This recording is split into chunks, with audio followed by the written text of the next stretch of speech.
And now it's time for another flip lesson with Mr. Keelan. This week's topic is the powers of the president. Hello and welcome to Lesson 1 in a series of lessons about the powers of the Potus, also known as the President of the United States.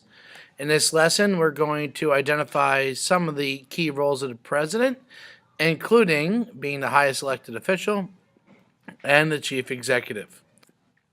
Being the highest elected official in the United States, or as I like to call him, the big cheese, hence the cheese hat. The president has to wear a lot of hats. The President of the United States is the only person elected by all Americans.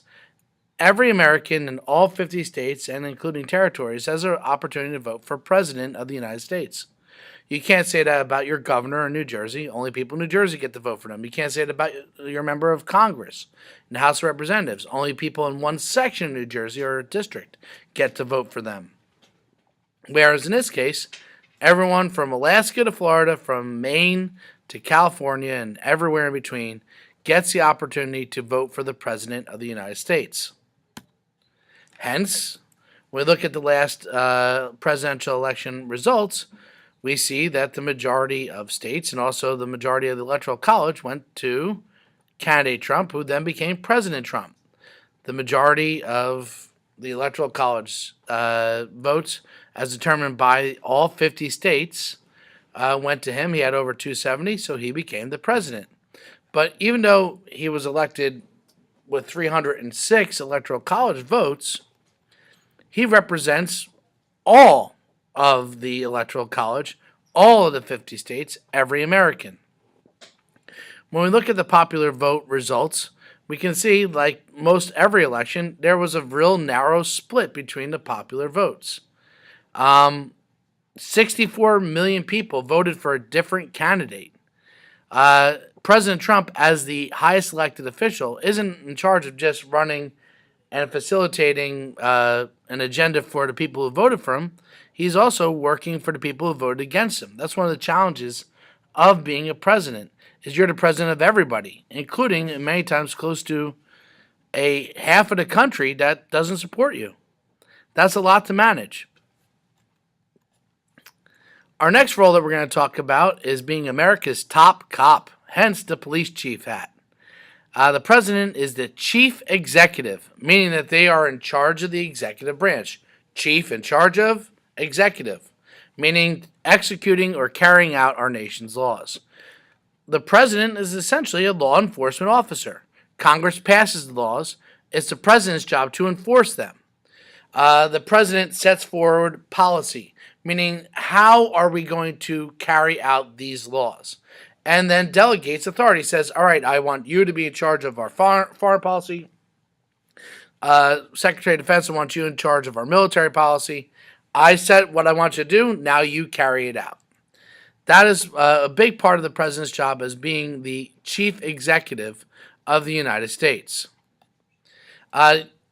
Washington, D.C., our federal government, acts in a lot of ways like a wheel. It is the president that is at the center, the axle, the hub of our wheel, spinning and setting everything else into motion.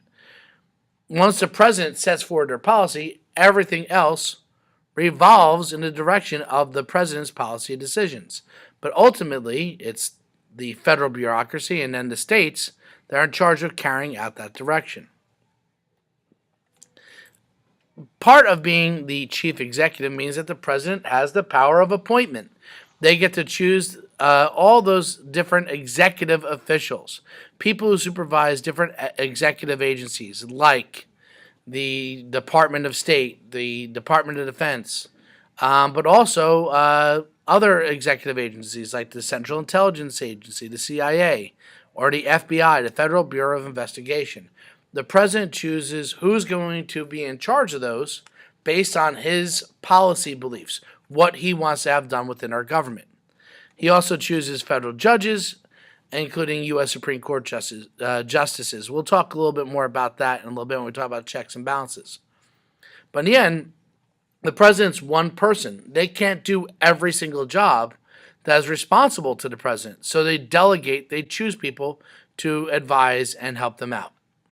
As we see here, The president has many people that are underneath them who work in as the president delegates out authority, whether it's in dealing with foreign affairs to the Secretary of State, and dealing with our energy and fossil fuels and nuclear energy, the Secretary of Energy, dealing with our national parks, the Secretary of Interior, and the Environment. The president delegates different people to do different jobs. A good way to think about it is when the president needs help in carrying out the law in one specific area, they go into their cabinet to find the right person to help them out. Help! I need help with foreign policy. Let me go to the Secretary of State. I need to solve this question with the military. Let me talk to the Secretary of Defense.